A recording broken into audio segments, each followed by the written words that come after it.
PSC ഡയറിയിലേക്ക് സ്വാഗതം. നമ്മൾ ഇന്നിവിടെ പഠിക്കാൻ പോകുന്നത് കേരള PSC അടുത്തിടെ പബ്ലിഷ് ചെയ്തിട്ടുള്ള 65ാം വാർഷിക വിശേഷാൽ പതിപ്പിൽ കൊടുത്തിട്ടുള്ള IT അഥവാ കമ്പ്യൂട്ടറുമായി ബന്ധപ്പെട്ട കുറേ ക്വസ്റ്റ്യൻസ് ആണ് നമ്മൾ ഇന്ന് ചർച്ച ചെയ്യാൻ പോകുന്നത്. ഇതിൻ്റെ ആദ്യത്തെ വീഡിയോസ് ഇട്ടിട്ടുണ്ട്. അപ്പോൾ ഈ നമ്മുടെ പുസ്തകത്തിൽ കൊടുത്തിട്ടുള്ള സബ്ജക്റ്റുകളുടെ പ്ലേലിസ്റ്റ് നമ്മൾ ക്രിയേറ്റ് ചെയ്തിട്ടുണ്ട്. ബയോളജി, അതേപോലെ കോൺസ്റ്റിറ്റ്യൂഷൻ, അതേപോലെ കേരളം, ഭരണവും ഭരണ സംവിധാനങ്ങളും, സ്റ്റേറ്റ്മെൻറ്റ് ക്വസ്റ്റ്യൻസ്, ഇതൊക്കെ നമ്മൾ പ്ലേലിസ്റ്റ് ക്രിയേറ്റ് ചെയ്തിട്ടുണ്ട്. നിങ്ങൾ അതൊക്കെ കൂടെ കാണാൻ ശ്രമിക്കുക. അപ്പോൾ നമുക്ക് ഇതിൻ്റെ ആദ്യത്തെ പോയിന്റിലേക്ക് കിടക്കാം. കമ്പ്യൂട്ടർ എന്ന വിഷയമാണ് IT അല്ലേ. അപ്പോൾ ഇത് ആദ്യത്തെ പോയിന്റിലേക്ക് നമുക്ക് കിടക്കാം. അതിനു മുമ്പ് ഈ ചാനൽ ഇതുവരെ സബ്സ്ക്രൈബ് ചെയ്തിട്ടില്ലാത്തവരെ സബ്സ്ക്രൈബ് ചെയ്യുക, ബെല്ലൈക്കൺ എനേബിൾ ചെയ്യുക. കാരണം ഞാൻ എപ്പോൾ വീഡിയോ അപ്ലോഡ് ചെയ്താലും നിങ്ങൾക്ക് പെട്ടെന്ന് കിട്ടുന്നതിന് വേണ്ടിയിട്ട് നോട്ടിഫിക്കേഷൻ ഓൺ ചെയ്യുക, ബെല്ലൈക്കൺ എനേബിൾ ചെയ്യുക. ഇപ്പോൾ രാവിലെ 5 മണിക്കും വൈകിട്ട് 7 മണിക്കുമാണ് വീഡിയോ ഇട്ടുകൊണ്ടിരിക്കുന്നത്. അപ്പോൾ നമുക്ക് ആദ്യത്തെ പോയിന്റിലേക്ക് പോകാം. ചാൾസ് ബാബേജ് ഡിഫറൻസ് എഞ്ചിൻ നിർമ്മിച്ച വർഷമാണ് 1822. ചാൾസ് ബാബേജ് ഡിഫറൻസ് എഞ്ചിൻ നിർമ്മിച്ച വർഷമാണ് 1822. IC ചിപ്പ്, ഇൻ്റഗ്രേറ്റഡ് സർക്യൂട്ട് എന്നാണ്. IC ചിപ്പ് നിർമ്മിക്കാൻ ഉപയോഗിക്കുന്ന മൂലകങ്ങളാണ് ജെർമേനിയം, സിലിക്കൺ എന്നിവ. IC ചിപ്പ് നിർമ്മിക്കാൻ ഉപയോഗിക്കുന്ന മൂലകങ്ങളാണ് germanium, silicon. Micro processor frequency അറിയപ്പെടുന്ന മറ്റൊരു പേരാണ് ക്ലോക്ക് സ്പീഡ്. അപ്പോൾ എന്താണ് clock speed? Micro processor frequency അറിയപ്പെടുന്ന മറ്റൊരു പേരാണ് ക്ലോക്ക് സ്പീഡ്. കമ്പ്യൂട്ടറിൻ്റെ പ്രവർത്തനങ്ങളെ നിയന്ത്രിക്കുന്നതിന് വേണ്ടിയുള്ള സിഗ്നലുകൾ അയക്കുന്നതിന് വേണ്ടിയുള്ള ബസ്സാണ് കൺട്രോൾ ബസ് എന്ന് പറയുന്നത്. അപ്പോൾ എന്താണ്? കമ്പ്യൂട്ടറിൻ്റെ പ്രവർത്തനങ്ങളെ നിയന്ത്രിക്കുന്നതിന് വേണ്ടിയുള്ള സിഗ്നലുകൾ അയക്കുന്നതിന് വേണ്ടിയുള്ള ബസ്സാണ് കൺട്രോൾ ബസ്. അപ്പോൾ എവിടെയെങ്കിലും കൺട്രോൾ ബസ് എന്ന് കണ്ടു കഴിഞ്ഞാൽ അപ്പോൾ ഇതാണെന്ന് മനസ്സിലാക്കുക. അടുത്തത്, ബാഹ്യ ഉപകരണങ്ങളെയെല്ലാം കമ്പ്യൂട്ടറുമായി ബന്ധിപ്പിക്കുന്ന ഭാഗം അറിയപ്പെടുന്നത് പോർട്ടുകൾ എന്നാണ്. പോർട്ട്, ബാഹ്യ ഉപകരണങ്ങളെയെല്ലാം കമ്പ്യൂട്ടറുമായി ബന്ധിപ്പിക്കുന്ന ഭാഗം പോർട്ടുകളാണ്. അതായത് കമ്പ്യൂട്ടർ CPU-ൻ്റെ ബാക്കിൽ പോർട്ടുകൾ നിങ്ങൾക്ക് കാണാൻ പറ്റും. നമ്മൾ ഓരോ വയറും എടുത്ത് കുത്തത്തില്ലേ, ആ ഒരു മേഖല, അതാണ് പോർട്ടുകൾ എന്നറിയപ്പെടുന്നത്. UPS-ൻ്റെ പൂർണ്ണരൂപം അൺഇൻറ്ററപ്റ്റഡ് പവർ സപ്ലൈ എന്നാണ് അല്ലെ. UPS ഉണ്ടാവും മിക്കവാറും കമ്പ്യൂട്ടറിൽ ഒരു UPS നമ്മൾ മേടിച്ച് വയ്ക്കും. എന്തിനാണ്? കറണ്ട് പോകുമ്പോഴും അല്ലെ, സ്വാഭാവികമായിട്ട് കറണ്ട് പോയാൽ ഉടനെ കമ്പ്യൂട്ടർ ഓഫായി പോകും UPS ഇല്ലെങ്കിൽ. അങ്ങനെ തുടർച്ചയായിട്ട് കമ്പ്യൂട്ടർ ഓഫായി പോയി കഴിഞ്ഞാൽ കമ്പ്യൂട്ടർ കംപ്ലൈൻ്റ് ആവാൻ സാധ്യതയുണ്ട്. അപ്പോൾ അതുകൊണ്ട് എന്ത് ചെയ്യും? നമ്മളൊരു UPS മേടിച്ച് വയ്ക്കും. അപ്പോൾ UPS ഉണ്ടെങ്കിൽ കറണ്ട് പോയാലും UPS-നുള്ളിൽ ബാക്കപ്പ് ഉണ്ടാകും. ഒരു 10-20 നേരത്തേക്കോ അരമണിക്കൂർ 1 മണിക്കൂർ, അത് ആ UPS-ൻ്റെ കപ്പാസിറ്റി അനുസരിച്ച് നമുക്ക് കറണ്ട് കിട്ടും. അപ്പം നമുക്ക് മാനുവലായിട്ട് കമ്പ്യൂട്ടർ ഷട്ട് ഡൗൺ ചെയ്യാനുള്ളൊരു സമയം നമുക്ക് ലഭിക്കും അല്ലേ. അപ്പോൾ അതിനാണ് UPS അഥവാ അൺഇൻറ്ററപ്റ്റഡ് പവർ സപ്ലൈ എന്ന് പറയുന്നത്. UPS ഇൻപുട്ടിനെ ഔട്ട്പുട്ടാക്കി മാറ്റുന്ന ഭാഗമാണ് CPU എന്ന് പറയുന്നത്, സെൻട്രൽ പ്രോസസ്സിംഗ് യൂണിറ്റ് അല്ലെ. ഇൻപുട്ടിനെ ഔട്ട്പുട്ടാക്കി മാറ്റുന്ന ഭാഗമാണ് CPU എന്ന് പറയുന്നത്. നമ്മുടെ റാങ്ക് ഫയലുകളിലൊന്നും ഇല്ലാത്ത വ്യത്യസ്തമായ കുറേ പോയിന്റുകളൊക്കെ ഈ പുസ്തകത്തിലുണ്ട്. അപ്പോൾ അതുകൊണ്ട് തന്നെ നിങ്ങൾ ആദ്യം മുതൽ അവസാനം വരെ കാണാൻ ശ്രമിക്കുക. CPU-വിനെയും റാം യൂണിറ്റിനെയും തമ്മിൽ ബന്ധിപ്പിക്കുന്ന ബസ്സാണ് സിസ്റ്റം ബസ് എന്നറിയപ്പെടുന്നത്. CPU-വിനെയും റാം യൂണിറ്റിനെയും തമ്മിൽ ബന്ധിപ്പിക്കുന്ന ബസ്സാണ് സിസ്റ്റം ബസ്. ഹാർഡ് ഡിസ്കിൻ്റെ സംഭരണശേഷി അളക്കുന്ന യൂണിറ്റ് ടെറാബൈറ്റ് ആണ്. ടെറാബൈറ്റിലാണ് ഹാർഡ് ഡിസ്കിൻ്റെ സംഭരണശേഷി അളക്കുന്നത്. TB എന്ന് പറയും, ടെറാബൈറ്റ്. ഡെസ്ക്ടോപ്പ് കമ്പ്യൂട്ടറുകളിൽ ഇൻപുട്ട് ഔട്ട്പുട്ട് ഉപകരണങ്ങൾ കൂടാതെയുള്ള ഭാഗങ്ങൾ സ്ഥിതി ചെയ്യുന്ന പെട്ടിയാണ് ക്യാബിനറ്റ്. അതാണ് CPU ഇരിക്കുന്ന ആ ഒരു പെട്ടിയിൽ, CPU-ൻ്റെ ആ പെട്ടിയാണ് ക്യാബിനറ്റ് എന്ന് പറയുന്നത് കേട്ടോ, ക്യാബിനറ്റ്. അപ്പോൾ ഡെസ്ക്ടോപ്പ് കമ്പ്യൂട്ടറുകളിൽ ഇൻപുട്ട് ഔട്ട്പുട്ട് ഉപകരണങ്ങൾ കൂടാതെയുള്ള ഭാഗങ്ങൾ സ്ഥിതി ചെയ്യുന്ന പെട്ടിയാണ് ക്യാബിനറ്റ് എന്ന് പറയുന്നത്. ഇപ്പോൾ ഇൻപുട്ട് ഉപകരണം എന്ന് പറയുന്നത് കീബോർഡും മൗസും ആണ്. ഔട്ട്പുട്ട് ഉപകരണം എന്ന് പറയുന്നത് മോണിറ്ററാണ്. ഇതൊന്നുമല്ലാതെ ഇരിക്കുന്ന കമ്പ്യൂട്ടറിൻ്റെ ഭാഗങ്ങൾ സ്ഥിതി ചെയ്യുന്നത് ക്യാബിനറ്റിലാണ്, അതായത് ആ പെട്ടിയിലാണ് ക്യാബിനറ്റ്. അപ്പോൾ അടുത്തത്, മോണിറ്ററുകൾ കമ്പ്യൂട്ടറുമായി ബന്ധിപ്പിക്കാൻ ഉപയോഗിക്കുന്ന അഡാപ്റ്ററാണ് VGA അഡാപ്റ്റർ എന്ന് പറയുന്നത്. അപ്പോൾ എന്താണ്? നമ്മുടെ മോണിറ്റർ കമ്പ്യൂട്ടറുമായി ബന്ധിപ്പിക്കാൻ ഉപയോഗിക്കുന്ന ഒരു അഡാപ്റ്റർ ഉണ്ട്, അതാണ് VGA അഡാപ്റ്റർ എന്ന് പറയുന്നത്. ലേസർ പ്രിന്റർ ആദ്യമായി അവതരിപ്പിച്ചത് IBM ആണ് അല്ലെ. ഇന്റർനാഷണൽ ബിസിനസ് മെഷീൻ എന്നാണ് IBM-ന്റെ full form, international business machine. Laser printer ആദ്യമായിട്ട് അവതരിപ്പിച്ചത് IBM ആണ്. കോമ്പാക്ട് ഡിസ്ക്, അതായത് CD എന്നാണ്, CD കോമ്പാക്ട് ഡിസ്ക് കണ്ടുപിടിച്ചത് ജെയിംസ് T. റസൽ ആണ്. പണ്ട് കാലത്തെ ചോദ്യങ്ങളിലൊക്കെ ഇതുണ്ടായിരുന്നു അല്ലെ. CD കണ്ടുപിടിച്ചത് ആരെ? James T. റസൽ. CD എന്ന് പറഞ്ഞാൽ കോമ്പാക്ട് ഡിസ്ക്. ദൃശ്യപ്രകാശത്തെ ആസ്പദമാക്കിയുള്ള വയർലെസ് സാങ്കേതിക വിദ്യയാണ് ലൈഫൈ എന്ന് പറയുന്നത് അല്ലെ. ദൃശ്യപ്രകാശത്തെ അടിസ്ഥാനമാക്കിയാണ്. നമുക്ക് വൈഫൈ അറിയാം അല്ലെ, വയർലെസ് ഫിഡലിറ്റി എന്ന്. ഇത് ലൈഫൈ ആണ്, ലൈഫൈ. ദൃശ്യപ്രകാശത്തെ ആസ്പദമാക്കിയുള്ള വയർലെസ് സാങ്കേതിക വിദ്യയാണ് ലൈഫൈ എന്ന് പറയുന്നത്. ആദ്യത്തെ ആനിമേറ്റഡ് ന്യൂസ് റീഡറാണ് അനനോവ. ആദ്യത്തെ ആനിമേറ്റഡ് ന്യൂസ് റീഡർ അറിയപ്പെടുന്ന പേരാണ് അനനോവ. റാം, റാൻഡം ആക്സസ് മെമ്മറിയാണ് റാം എന്നറിയപ്പെടുന്നത്. റാൻഡം ആക്സസ് മെമ്മറി ഏതിൻ്റെ ഭാഗമാണ്? CPU-വിൻ്റെ ഭാഗമാണ്. റാം എന്ന് പറയുന്നത് CPU-വിൻ്റെ ഭാഗമാണ്. ഏതെങ്കിലും കാരണത്താൽ ഹാർഡ് ഡിസ്കുകൾ പ്രവർത്തനരഹിതമായാൽ ഡിസ്കിൽ സൂക്ഷിച്ചിരിക്കുന്ന വിവരങ്ങളുടെ പകർപ്പെടുക്കാൻ സഹായിക്കുന്ന സോഫ്റ്റ്വെയർ ആണ് ബാക്കപ്പ് സോഫ്റ്റ്വെയർ എന്നറിയപ്പെടുന്നത്. Backup software. അപ്പോൾ എന്താണ്? ഏതെങ്കിലും കാരണത്താൽ ഹാർഡ് ഡിസ്കുകൾ പ്രവർത്തനരഹിതമായാൽ ഡിസ്കിൽ സൂക്ഷിച്ചിരിക്കുന്ന വിവരങ്ങളുടെ പകർപ്പെടുക്കാൻ സഹായിക്കുന്ന സോഫ്റ്റ്വെയർ ആണ് ബാക്കപ്പ് സോഫ്റ്റ്വെയർ എന്നറിയപ്പെടുന്നത്. Backup software. കമ്പ്യൂട്ടർ ഹാർഡ് ഡിസ്കിലെ ഫയലുകളെ പുനഃക്രമീകരണം നടത്തുന്ന പ്രോഗ്രാമുകളാണ് ഡിസ്ക് ഡീഫ്രാഗ്മെന്റേഷൻ എന്നറിയപ്പെടുന്നത്, അല്ലെങ്കിൽ ഡിസ്ക് ഡീഫ്രാഗ്മെന്റർ എന്നറിയപ്പെടുന്നത്. കമ്പ്യൂട്ടർ ഹാർഡ് ഡിസ്കിലെ ഫയലുകളെ പുനഃക്രമീകരണം നടത്തുന്ന പ്രോഗ്രാമുകളാണ് ഡിസ്ക് ഡീഫ്രാഗ്മെന്റർ എന്ന് പറയുന്നത്. ലോകത്ത് ആദ്യമായി പൗരത്വം ലഭിച്ച റോബോട്ടാണ് സോഫിയ. ഇത് സൗദി അറേബ്യയാണ് പൗരത്വം കൊടുത്തത്. ലോകത്ത് ആദ്യമായി പൗരത്വം ലഭിച്ച റോബോട്ടാണ് സോഫിയ. സൗദി അറേബ്യയാണ് പൗരത്വം കൊടുത്തത്. ഡേറ്റ പ്രോസസ്സിങ്ങിന് വേണ്ടി പ്രോസസ്സർ എടുക്കുന്നതോ പ്രോസസ്സിങ്ങിന് ശേഷം കൊടുക്കുന്നതോ ആയ ഡേറ്റ താൽക്കാലികമായി സൂക്ഷിക്കുന്ന രജിസ്റ്ററാണ് മെമ്മറി ബഫർ രജിസ്റ്റർ എന്ന് പറയുന്നത്. എന്താണ്? ഡേറ്റ പ്രോസസ്സിങ്ങിന് വേണ്ടി പ്രോസസ്സർ എടുക്കുന്നതോ പ്രോസസ്സിങ്ങിന് ശേഷം കൊടുക്കേണ്ടതോ ആയ ഡേറ്റ താൽക്കാലികമായി സൂക്ഷിക്കുന്ന രജിസ്റ്ററാണ് മെമ്മറി ബഫർ രജിസ്റ്റർ എന്ന് പറയുന്നത്. വലിയ ഫയലുകളെ ചുരുങ്ങിയ സംഭരണ സ്ഥലങ്ങളിലേക്ക് ചുരുക്കുന്നതിനുള്ള ഉപാധിയാണ് കംപ്രഷർ ടൂൾസ് എന്ന് പറയുന്നത്. ഇതൊക്കെ ശരിക്കും എന്തെങ്കിലും ഒരു ബേസിക് ഐഡിയ പഠിച്ചിട്ടുള്ള ഒരു ആൾക്കാർക്ക് ഇത് കിട്ടത്തുള്ളൂ. അപ്പം അത് നിങ്ങളിത് മനസ്സിലായില്ലെന്നും പറഞ്ഞ് ടെൻഷൻ അടിക്കേണ്ട കാര്യങ്ങളൊന്നും ഇല്ല. കാരണം ഇത് തന്നെ പരീക്ഷയ്ക്ക് വരണമെന്ന് ഒരു നിർബന്ധവും ഇല്ല. മെമ്മറി ബഫർ രജിസ്റ്റർ ഒന്നും അങ്ങനെ കണ്ടിട്ടില്ല. എന്നാലും രജിസ്റ്ററിൻ്റെ കൂട്ടത്തിൽ വരാറുണ്ട്. അതുകൊണ്ട് ഒന്ന് ജസ്റ്റ് നോട്ട് ചെയ്ത് വെച്ചേക്കുക. എന്താണ് മെമ്മറി ബഫർ രജിസ്റ്റർ? ഡേറ്റ പ്രോസസ്സിങ്ങിന് വേണ്ടി പ്രോസസ്സർ എടുക്കുന്നതോ പ്രോസസ്സിങ്ങിന് ശേഷം കൊടുക്കേണ്ടതോ ആയ ഡേറ്റ താൽക്കാലികമായി സൂക്ഷിക്കുന്ന രജിസ്റ്റർ ആണ് മെമ്മറി ബഫർ രജിസ്റ്റർ. വലിയ ഫയലുകളെ ചുരുങ്ങിയ സംഭരണ സ്ഥലങ്ങളിലേക്ക് ചുരുക്കുന്നതിനുള്ള ഉപാധിയാണ് കംപ്രഷൻ ടൂൾസ് എന്ന് പറയുന്നത്. മനുഷ്യഭാഷ ഉപയോഗിച്ച് കമ്പ്യൂട്ടറിലെ ആശയവിനിമയത്തിന് ആദ്യം വികസിപ്പിച്ചെടുത്ത സമ്പ്രദായമാണ് American standard code for information interchange എന്ന് പറയുന്നത്. അത് ആസ്കി എന്നാണ് അറിയപ്പെടുന്നത്. ASCII code. എന്താണ് ആസ്കി കോഡിൻ്റെ പ്രാധാന്യം? അത് ഇത്രയേ ഉള്ളൂ. ASCII code American standard code for information interchange എന്നാണ്. ഇത് ആസ്കി എന്ന ഇത് കമ്പ്യൂട്ടറുമായിട്ട് ബന്ധപ്പെട്ട് ഈ അബ്രിവിയേഷൻസ് ഒക്കെ ഉണ്ടല്ലോ, അതൊക്കെ ചോദിക്കാറുണ്ട് കേട്ടോ. ഇപ്പോൾ USB, അതേപോലെ ഈ പറയുന്ന പോലെ ആസ്കി, ഇതൊക്കെ ചോദിക്കുന്നതാണ്. യൂണിവാക്ക്, ഏണിയാക്ക്. അതുകൊണ്ട് ഇപ്പോൾ ആസ്കി എന്ന് ചോദിച്ചാൽ അതിൻ്റെ പൂർണ്ണരൂപം എന്ന് പറയുന്നത് American standard code for information interchange എന്നാണ്. എന്താണ് ഇതെന്ന് ചോദിച്ചാൽ മനുഷ്യഭാഷ ഉപയോഗിച്ച് കമ്പ്യൂട്ടറിൽ ആശയവിനിമയത്തിന് ആദ്യം വികസിപ്പിച്ചെടുത്ത സമ്പ്രദായമാണ് ആസ്കി എന്നറിയപ്പെടുന്നത്. ആസ്കി. അപ്പോൾ അടുത്തൊരു പോയിന്റ് നോക്കാം. ആധുനിക പ്രിന്ററുകളുടെ വേഗം അളക്കാൻ ഉപയോഗിക്കുന്ന യൂണിറ്റാണ് പേജ് പെർ മിനിറ്റ്, അല്ലെ? Page per minute, PPM. ആധുനിക പ്രിന്ററുകളുടെ വേഗം അളക്കാൻ ഉപയോഗിക്കുന്ന യൂണിറ്റാണ് പേജ് പെർ മിനിറ്റ്. എന്താണ് ചാറ്റ് ബോട്ട്? ഉപഭോക്താവിൻ്റെ ആവശ്യം ചോദിച്ചറിഞ്ഞ് മറുപടി നൽകുന്ന കമ്പ്യൂട്ടർ അധിഷ്ഠിതമായ ആശയവിനിമയ സംവിധാനമാണ് ചാറ്റ് ബോട്ട്, അല്ലേ? GPT, ചാറ്റ് ബോട്ട്, അതൊക്കെ നിങ്ങൾക്ക് അറിയാമല്ലോ. ചാറ്റ് ബോട്ട് എന്താണ്? ചാറ്റ് ബോട്ടിൽ എന്തെങ്കിലും വിവരം ചോദിച്ചാൽ കൃത്യമായ മറുപടി നമുക്ക് കിട്ടും. ഉപഭോക്താവിൻ്റെ ആവശ്യം ചോദിച്ചറിഞ്ഞ് മറുപടി നൽകുന്ന കമ്പ്യൂട്ടർ അധിഷ്ഠിതമായ ആശയവിനിമയ സംവിധാനമാണ് ചാറ്റ് ബോട്ട്. ടെലഗ്രാം ഉപയോഗിക്കുമ്പോൾ ടെലഗ്രാമിൽ ചാറ്റ് ബോട്ട് പലരും ടെലഗ്രാമിൽ ചാറ്റ് ബോട്ട് യൂസ് ചെയ്യാറുണ്ട്, അല്ലേ? അപ്പോൾ നിങ്ങൾക്ക് ചാറ്റ് ബോട്ടൊക്കെ ഇപ്പം നമ്മുടെ നിത്യജീവിതത്തിൻ്റെ ഭാഗമായിട്ട് നമ്മൾ അറിഞ്ഞു വരുന്നതാണ്. അടുത്തത് ഫ്ലോപ്പി ഡിസ്ക് ആദ്യമായി അവതരിപ്പിച്ച കമ്പനി, അല്ലെ? ഫ്ലോപ്പി ഡിസ്ക് ആദ്യമായി അവതരിപ്പിച്ച കമ്പനി IBM ആണ്. ഫ്ലോപ്പി ഡിസ്ക് ആദ്യമായി അവതരിപ്പിച്ച കമ്പനി IBM കമ്പനിയാണ്. ഫ്ലോപ്പി ഡിസ്ക് അടുത്തൊരു പോയിന്റാണ്, നോക്കാം. ഫ്ലോപ്പി ഡിസ്ക് ഏത് ഡ്രൈവിലാണ് ഉപയോഗിക്കുന്നത്? അത് A ഡ്രൈവിലാണ്, അല്ലേ? ഫ്ലോപ്പി ഡിസ്ക് ഉപയോഗിക്കുന്ന drive A ഡ്രൈവാണ്. A drive computer നമ്മൾ ഓപ്പൺ ചെയ്യുമ്പോൾ അതിനകത്ത്, അല്ലേ, A drive, D drive, A drive.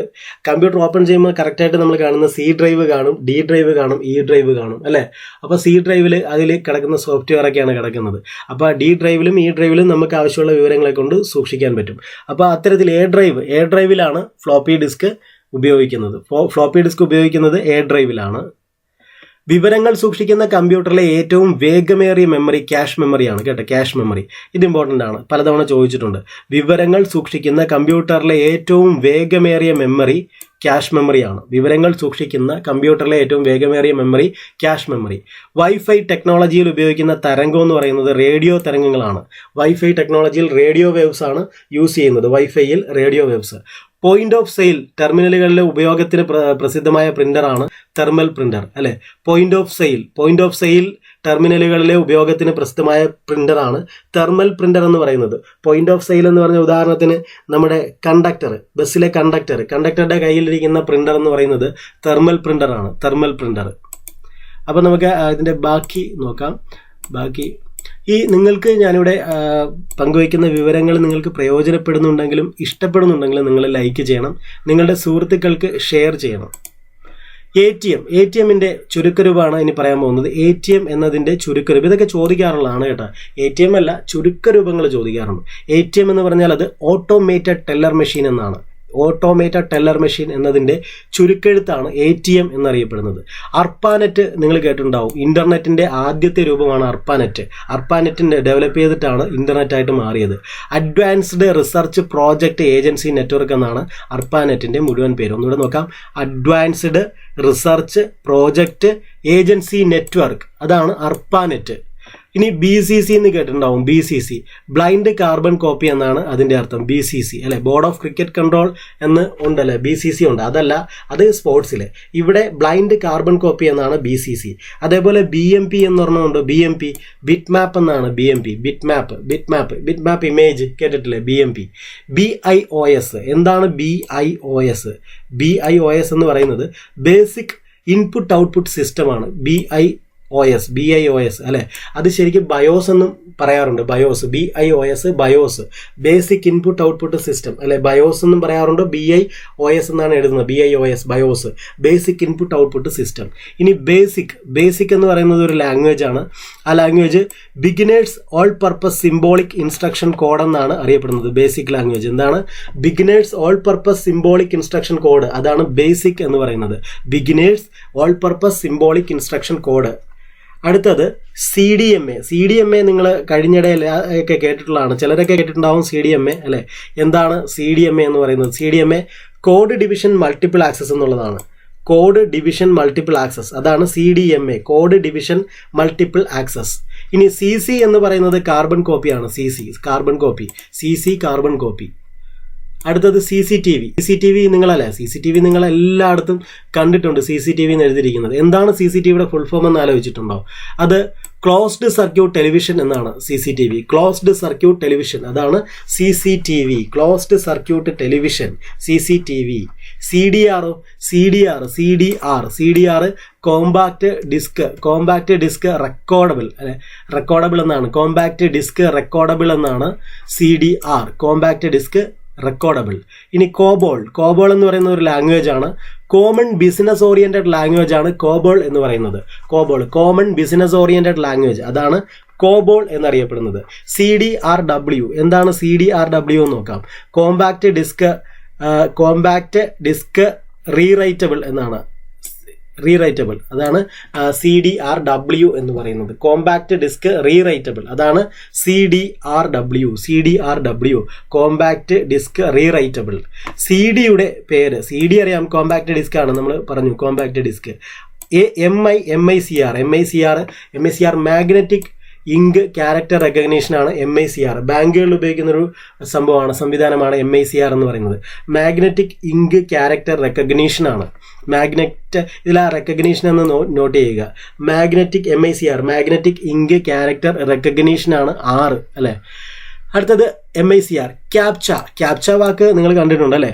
എന്തെങ്കിലും ഒരു സാധനം ഇപ്പോൾ PSCയുടെ സൈറ്റിലേക്ക് കയറണമെങ്കിലും ഇത് യൂസർ നെയിം പാസ്വേഡും അതൊക്കെ കൊടുത്തതിന് ശേഷം താഴത്ത് ഇങ്ങനെ കാണും ഒരു കുറച്ച് ചരിഞ്ഞ വരകളിൽ 6 M7 എന്നൊക്കെ പറഞ്ഞിട്ട് ഡിജിറ്റും നമ്പറും ഒക്കെ ആയിട്ട് ചേർന്ന് ഒരു അലവലാതിയായിട്ട് എഴുതിയിടുന്ന ഒരു സംഭവം കാണും ഒരു ചെറിയ ബോക്സിൽ. അത് നമ്മൾ അതേപടി തന്നെ താഴത്ത് ടൈപ്പ് ചെയ്ത് കൊടുത്താലേ നമുക്ക് അതോട്ട് കയറാൻ പറ്റത്തുള്ളൂ അല്ലേ.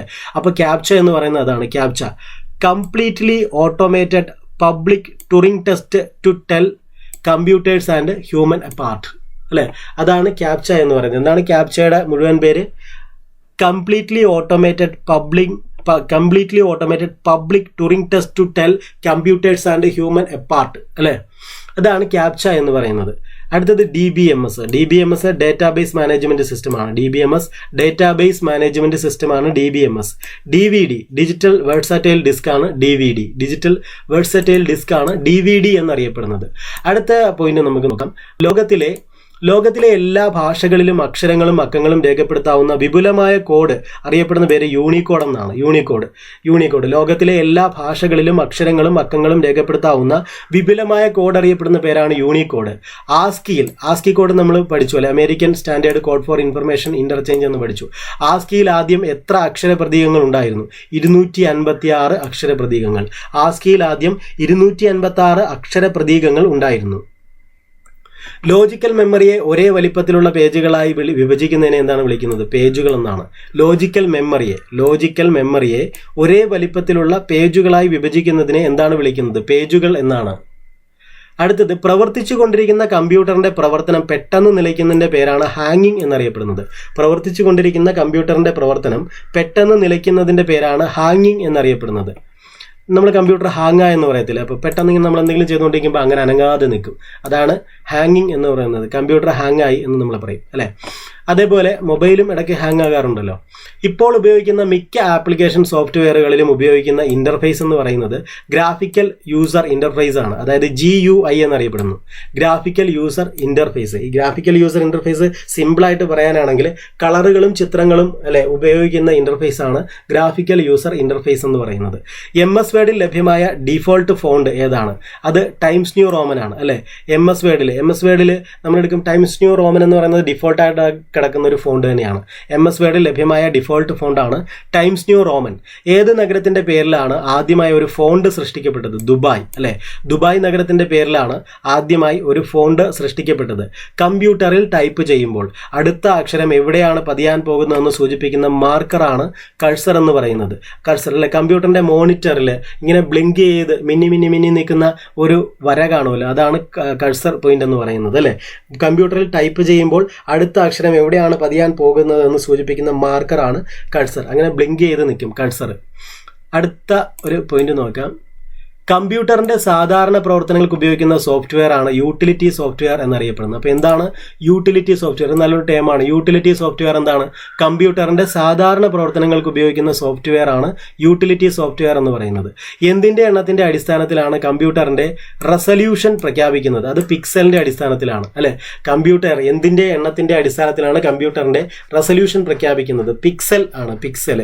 ഏത് ബട്ടണിലാണ് ഹെൽപ്പ് മെനു ഉള്ളത്? അത് സ്റ്റാർട്ട് ബട്ടണിലാണ് ഹെൽപ്പ് മെനു ഉള്ളത് അല്ലെ. കമ്പ്യൂട്ടർ അത്യാവശ്യം യൂസ് ചെയ്യുന്ന ആൾക്കാർക്ക് അറിയാം, സ്റ്റാർട്ട് ബട്ടണിൽ ഹെൽപ്പ് മെനു ഉണ്ട്.